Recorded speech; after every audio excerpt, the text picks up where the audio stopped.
Alors justement, on va parler de ces modes propres parce que vous devez pouvoir les retrouver très facilement. Déjà simplement en faisant un dessin. Et ensuite, on va voir un petit calcul qui permet de démontrer ce truc-là. Alors, on va prendre le cas d'une corde qui est fixée aux deux extrémités.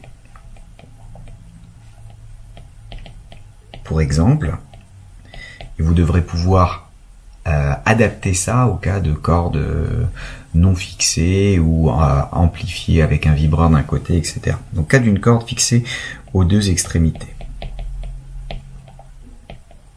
C'est le cas d'une corde de piano, d'une corde de guitare, d'une corde de violon, bref, tous les instruments à cordes travaillent à peu près là-dessus. Vous avez, hop, vos deux extrémités qui sont là, et votre corde au milieu. Alors on peut penser à une onde stationnaire qui va se mettre entre les deux et qui va être quelque chose comme ça, hop, avec un seul ventre et deux nœuds. Étant donné que vous êtes fixé aux extrémités, vous avez forcément les nœuds qui sont au moins aux deux extrémités. Donc ça, c'est le caractère fixation.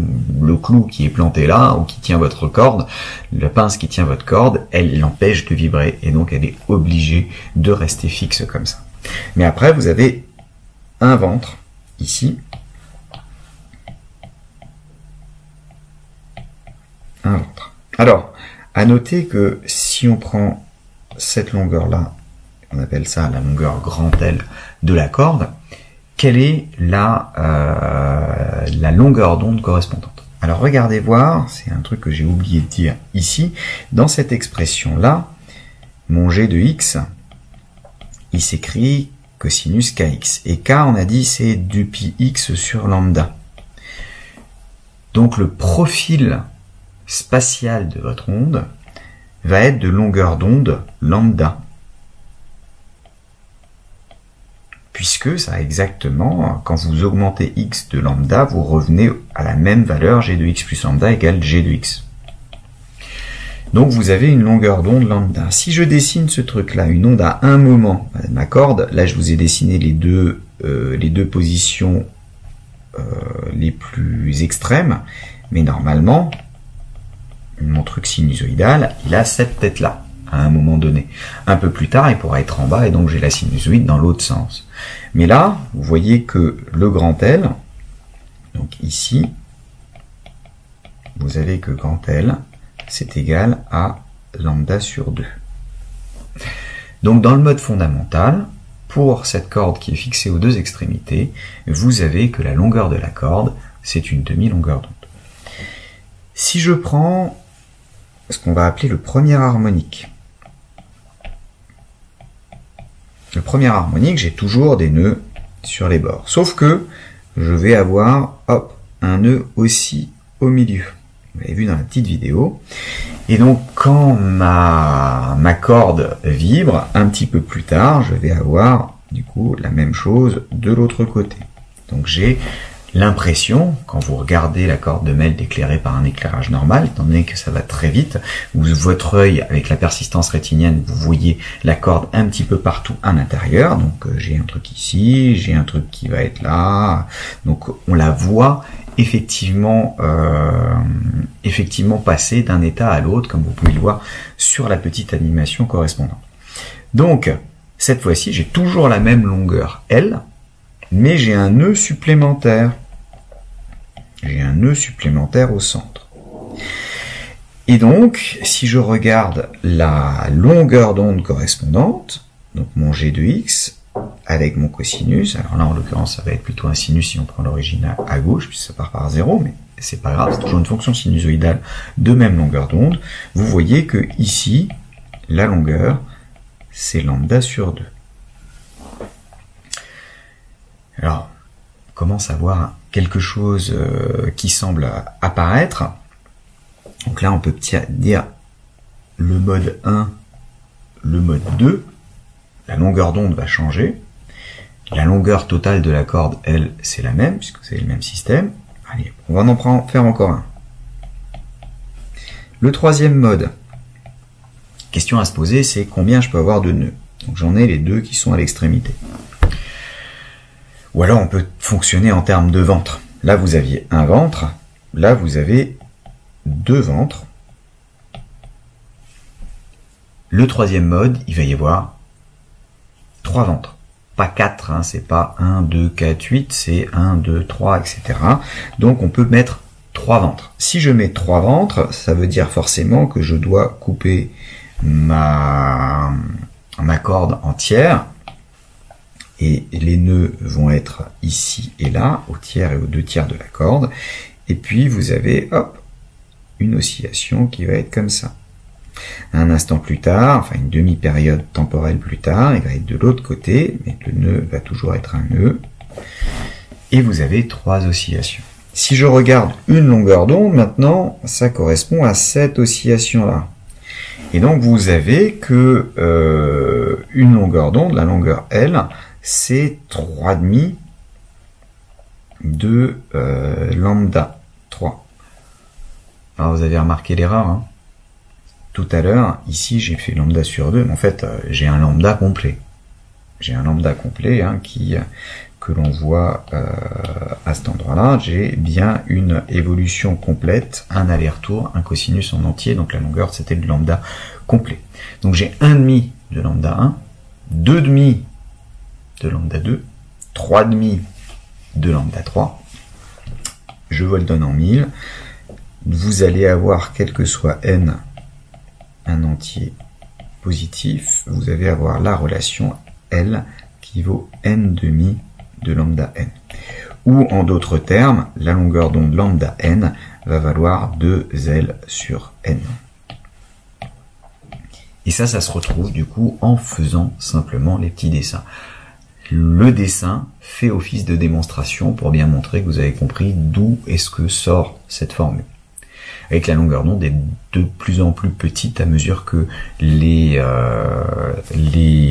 modes sont importants, et donc ça vous donne un son qui serait de plus en plus aigu puisque la fréquence va être inversement proportionnelle à la longueur d'onde pour une vitesse de propagation de. Alors justement, les fréquences correspondantes, les fréquences associées, comment on peut les trouver?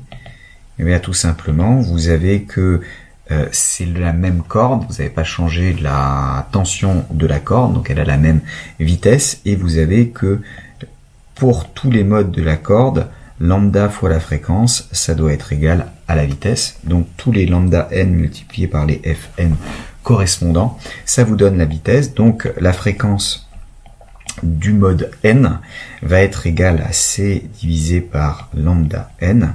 Lambda, on a l'expression qui est là-haut, et donc ça me donne du n fois c sur 2l. Et ce c sur 2l, ça correspond à f1, et c'est ce qu'on appelle le fondamental. Alors là, j'ai numéroté comme dans la vie de tous les jours. J'ai commencé à compter à 1, 2, 3, etc. parce que ça correspondait bien au nombre de ventres. Mais souvent, le fondamental, on lui donne un nom différent. Et comme la première fréquence au-dessus du fondamental, on va appeler ça la première harmonique. Ben, en règle générale, on identifie le fondamental avec un F0.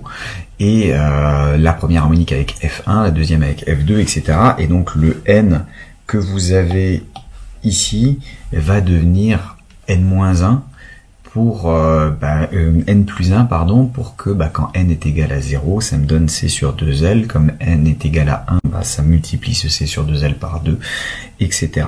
Donc les différentes fréquences que vous avez ici, c'est ce qu'on appelle les harmoniques.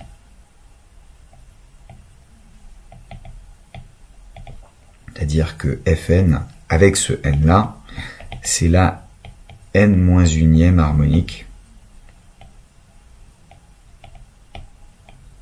de cette fondamentale F1. Donc cette petite démonstration, vous devez savoir la refaire relativement facilement, relativement rapidement, en utilisant simplement un petit dessin. Donc en 3, voilà, vous faites 3 fois le petit dessin pour bien voir ce qui se passe. Vous vous trompez pas à ce passage-là, comme ce que j'ai fait, parce que j'ai écrit par habitude sans réfléchir avec ce qu'il y avait au-dessus. Et donc vous réfléchissez, c'est toujours bien de réfléchir. Et puis vous continuez et vous obtenez cette expression-là pour avoir l'expression des harmoniques. Maintenant, on va essayer de déterminer ça de manière mathématique. Donc démonstration mathématique.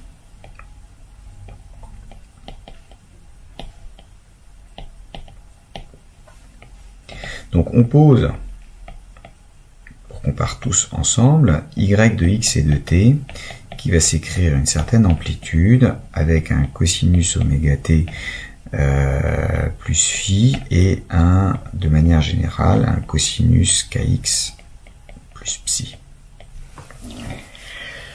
Donc ça, c'est l'expression la plus générale que je puisse faire pour une onde stationnaire sinusoïdale, donc par le produit de deux fonctions sinusoïdales, l'une du temps, l'autre de x. Donc j'ai des déphasages a priori quelconques, et j'aimerais voir ce que ça impose. On impose que les extrémités soient fixes,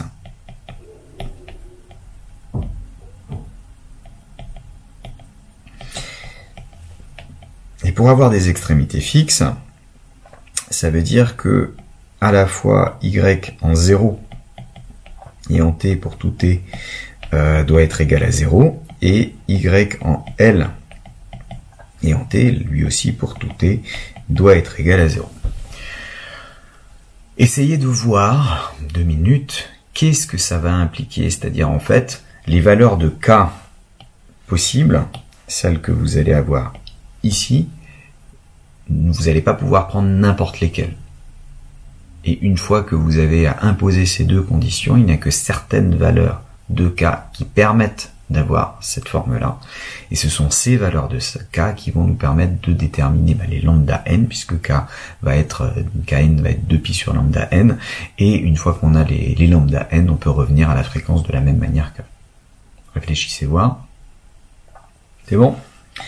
Alors, si on prend ce truc-là, on va imposer déjà la première condition. La première condition, y en 0 et en t, ça s'écrit a cosinus oméga t plus phi multiplié par cosinus psi, puisque kx vaut 0 par essence.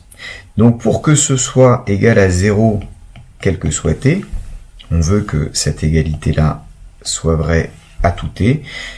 Étant donné que je multiplie par un truc qui, la plupart du temps, va être non nul, le cosinus oméga t plus phi, ça m'impose que le cosinus psi soit nul, puisque le a, lui, il est non nul. Plus exactement, s'il est nul, c'est pas intéressant, j'ai une onde qui est nulle. Et donc, oui, certes, c'est une solution, mais c'est pas la solution qui nous intéresse, c'est votre corde de piano avant que vous ayez tapé dessus. Et donc, elle ne fait pas de musique. Donc, ça impose que cosinus psi soit égal à 0, d'où psi qui vaut plus ou moins pi sur 2, modulo de pi à chaque fois.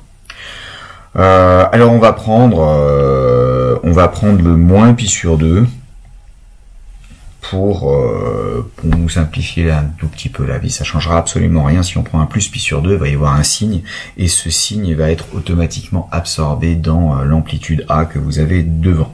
Donc maintenant, mon y de x et de t, il s'écrit en vérifiant cette première possibilité, cette première contrainte, il va s'écrire a cosinus oméga t, cosinus de kx moins pi sur 2.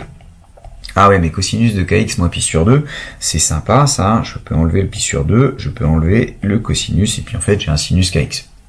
Puis ça on aurait pu le dire tout de suite, si on avait choisi correctement les trucs, vous savez bien que sinus kx il est nul quand x est égal à 0, donc c'est facile à voir. Donc j'ai cette expression là. Maintenant, deuxième contrainte, celle sur L. Deuxième contrainte, on veut que, quel que soit l'instant qu'on le regarde, y de L et de t soit égal à 0. Or, y de L et de t, il s'écrit a cosinus oméga t plus phi, indépendance en t, de toute façon ça doit varier n'importe comment, multiplié par sinus kl. Et donc ça, pour que de nouveau j'ai cette égalité à 0, étant donné que le terme en cosinus oméga t plus phi ne s'annule jamais, forcément il va falloir que ce soit mon sinus KL qui soit nul. Donc ça m'impose que sinus KL est égal à 0. Donc que KL il vaille pi modulo pi. Donc KL est égal à pi modulo pi, donc ils s'écrivent un nombre entier 2 fois pi. Alors du coup, ce n, je vais indicer les valeurs de k qui marchent avec lui. Alors normalement, c'est avec n qui appartient à z, bon alors k on le prend en positif, et non nul, donc on va prendre n dans n étoiles. Bon, donc j'ai comme k c'est 2 pi sur lambda, fois L doit être égal à n pi. Vous avez les pi qui se simplifient et il vous reste eh bien L égale n sur 2 lambda n. Ou alors lambda n qui vaut 2 L sur n. C'est-à-dire exactement ce qu'on avait trouvé tout à l'heure. Et donc là on vient par le calcul en imposant deux contraintes, d'imposer ce qu'on appelle la quantification des modes propres de votre système. Le fait d'imposer une contrainte comme ça fait qu'il ne peut pas y avoir n'importe quelle onde stationnaire qui marche avec ça. Il faut qu'il y ait un nombre entier de fois la demi-longueur d'onde, hein, puisque ce truc-là, ça peut aussi s'écrire que la longueur, c'est un nombre entier de fois la demi-longueur d'onde. Vous voyez que à chaque fois, quand j'avais pris ça, j'avais un ventre, deux ventres, trois ventres. Et en fait, la distance entre deux nœuds, c'est à chaque fois une demi-longueur d'onde. Si je regarde cet écart-là, c'est à chaque fois lambda sur 2. Et donc, il faut que je case un certain nombre de fois lambda sur 2 pour m'assurer que si je pars d'un nœud, j'arrive de nouveau à un autre nœud. Et là, vous avez l'essentiel de ce que vous avez à savoir sur les ondes stationnaires. Ça vous permet de le trouver à la fois de manière mathématique, hein, ça c'est un calcul que vous referez aussi l'année prochaine, ou alors de manière un petit peu plus intuitive en regardant les nœuds de vibration. Bon, on va terminer par un petit peu de musique. Musique. Parce que c'est bien la musique c'est la vie. En règle générale, donc on va s'intéresser aux instruments à cordes, mais ça marche aussi pour les instruments à vent. Ce qui va se passer, c'est que vous allez faire bouger une corde. Mais la manière dont vous allez faire bouger la corde va faire que vous allez pouvoir décomposer votre vibration en une superposition d'ondes stationnaires. Donc une vibration de corde pour un instrument à cordes, ou de colonne d'air pour un instrument à vent, on peut l'écrire comme une superposition d'ondes stationnaires.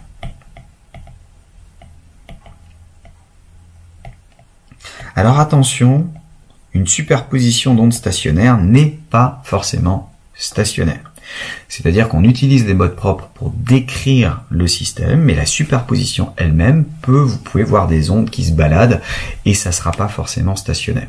Ça vient du fait que quand vous ajoutez les f de t fois g de x, comme c'est des f de t différents et des g de x différents, il n'y a rien forcément qui peut se mettre en facteur, et donc ça risque de compliquer les choses et ce ne sera pas forcément stationnaire.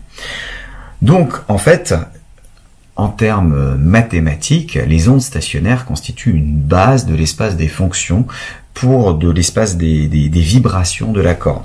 Hein, on marque les modes propres. C'est une base des vibrations possibles de la corde.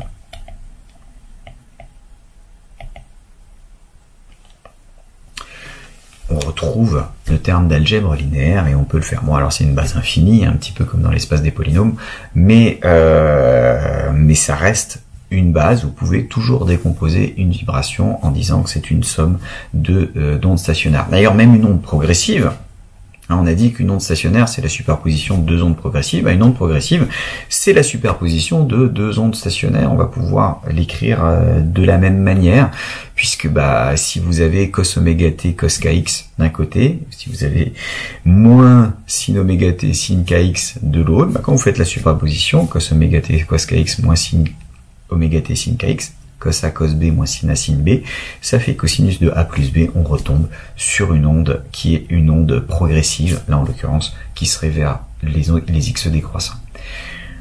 Donc les choses sont intimement liées. C'est-à-dire vous pouvez soit regarder en décomposer en termes d'ondes progressives, soit en déterminer en termes de modes propres. L'avantage des modes propres, c'est qu'il y a des liens entre les fréquences des différentes choses, et vous avez que quand vous faites un spectre de Fourier du son qui est produit par exemple par un piano, vous allez avoir, ou par une guitare, ou par un instrument à vent quelconque, vous allez avoir du coup en fonction de la fréquence le spectre de Fourier, donc la FFT, vous allez avoir des pics, hop, comme ça, qui constituent le spectre. Alors les harmoniques normalement sont souvent de plus en plus petites, mais pas toujours. Il peut y avoir des harmoniques qui sont un petit peu plus fortes. Là vous avez le premier, c'est ce qu'on appelle le fondamental. Et les suivants, ce sont les harmoniques.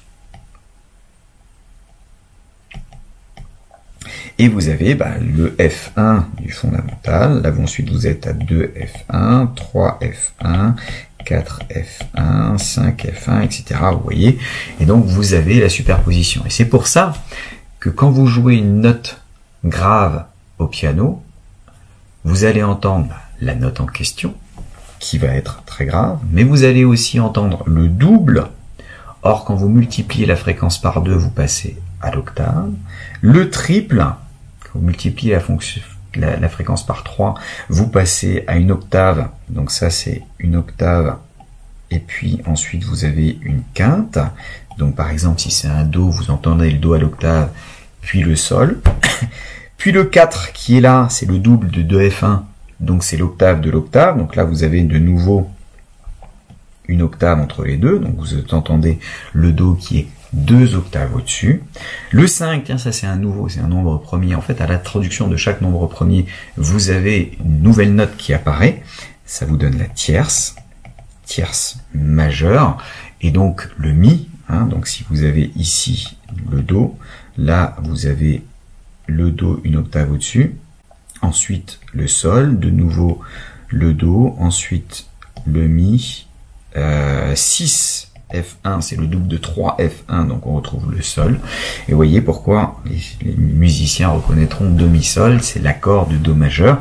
Pourquoi est-ce que c'est tellement agréable à entendre? C'est parce que naturellement, quand vous jouez une note, il est déjà dedans. Et donc si vous réintroduisez ces fréquences-là, ça ressemblera relativement harmonique, puisque votre oreille est déjà habituée à la présence de ces harmoniques-là dans le son original. Donc, si vous prenez un instrument de musique, en fait, les instruments de musique sont caractérisés par leur timbre. Quand vous entendez un son, vous êtes capable de me dire, ça c'est un son de piano, ça c'est un son de clarinette, là j'ai un hautbois, là j'ai un basson, là j'ai un alto, ou quelque chose de la famille des cordes frottées. Donc il y a chaque instrument a son timbre, et le timbre peut être caractérisé par la transformée de Fourier. Alors c'est pas forcément suffisant pour faire le timbre, il y a tout un tas de choses supplémentaires, mais en tout cas, si vous regardez les différents spectres de Fourier, vous allez vous rendre compte qu'ils sont différents.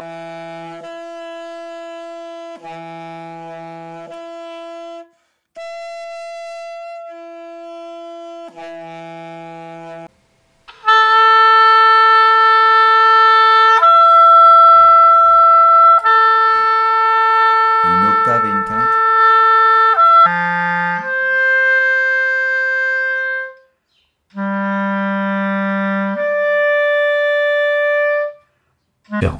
En particulier, si vous prenez le spectre d'une clarinette, Alors, la clarinette, c'est un instrument qui est assez long, mais vous pouvez prendre une flûte qui a la même taille, et pourtant, vous allez entendre que la flûte va jouer pas dans la même tessiture en règle générale de la clarinette.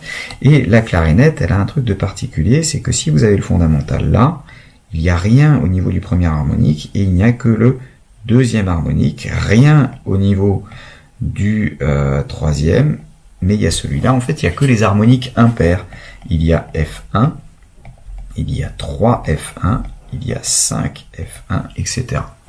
Ça, c'est dû au fait que la clarinette, elle peut être représentée par un instrument où il va être ouvert à un bout, c'est le pavillon de la clarinette, il est ouvert sur l'extérieur, donc à la pression atmosphérique, et il est fermé de ce côté-là. Il est fermé parce que vous avez une anche, que l'anche elle est très fine, et donc ça va faire une extrémité qui est quasiment un mur. Alors bien sûr, c'est l'endroit où souffle le musicien, mais en fait dans une clarinette, il faut pas souffler comme un bœuf, parce que sinon vous n'arriverez à rien sortir du tout. Donc du point de vue physique, c'est comme si vous aviez une sortie qui était fermée. Et donc d'un point de vue de la vitesse des molécules qui se baladent là, vous allez avoir un nœud. Les molécules ici vont avoir une vitesse moyenne qui est nulle. Il y en a autant qui tapent dans un sens et puis qui rebondissent tout de suite, et donc leur vitesse moyenne est nulle. Alors que de l'autre côté, vous allez pouvoir avoir un ventre de vitesse avec un maximum de choses, et puis hop, après ça se referme. Donc là, vous voyez que vous avez un quart de longueur d'onde pour le premier, étant donné que là j'ai dessiné la première distance entre deux vrais nœuds si ça avait continué, et là j'aurais eu une demi-longueur d'onde. Quand on regarde le premier harmonique non nul auquel on peut penser, et qui donne que vous ayez un nœud là et puis un ventre de l'autre côté, vous pouvez le faire en ayant fait quelque chose comme ça. C'est-à-dire vous avez fait lambda sur 2 plus un quart de longueur d'onde, c'est-à-dire lambda sur 4. Donc vous avez du 3 quarts de longueur d'onde, 3 lambda sur 4. Donc votre fondamental correspondant à un lambda sur 4, après vous avez 3 lambda sur 4, vous avez une fréquence qui va être comme ça augmenter de la même manière, puisque les lambda, du coup, ça veut dire que lambda sur 4, c'est votre longueur de clarinette. Ça aussi, vous avez que L va être égal à n fois, enfin, à tous les impairs, c'est-à-dire 2n plus 1 fois lambda sur 4, avec n qui peut valoir 0 pour avoir le fondamental. Et vous voyez, alors on va mettre du 2n moins 1 pour que justement il ne puisse pas valoir 0. Donc quand n égale 1, j'ai bien un facteur 1 devant lambda sur 4, c'est lambda n. Et donc si je regarde la fréquence, qui est égale à c sur lambda n, vous voyez que ici 1 sur lambda n va être égal à 2n moins 1 sur L, avec le 4 qui reste, et donc je me retrouve avec une fréquence qui vaut 2n moins 1, donc toutes les valeurs impaires systématiquement, que multiplie C sur 4L. Alors que quand vous avez une flûte en gros c'est ouvert aux deux extrémités, vous avez pour une flûte avec, vous avez le biseau d'un côté et puis l'embouchure, le pavillon de l'autre. Pour une flûte traversière, c'est carrément ouvert des deux côtés avec l'embouchure et l'ouverture de l'autre côté. Vous auriez la même chose que tout à l'heure, c'est-à-dire que vous auriez eu que des demi-longueurs d'onde, il faut caser un nombre entier de demi-longueurs d'onde, et donc on aurait eu du C sur 2L. Donc à longueur égale, une clarinette va avoir une fréquence qui est 2 fois plus faible que celle que la flûte, et donc va sonner une octave en dessous. C'est pour ça que la flûte va souvent beaucoup dans les aigus, alors que la clarinette, elle a une tessiture fantastique qui part des graves et peut monter relativement haut dans les aigus.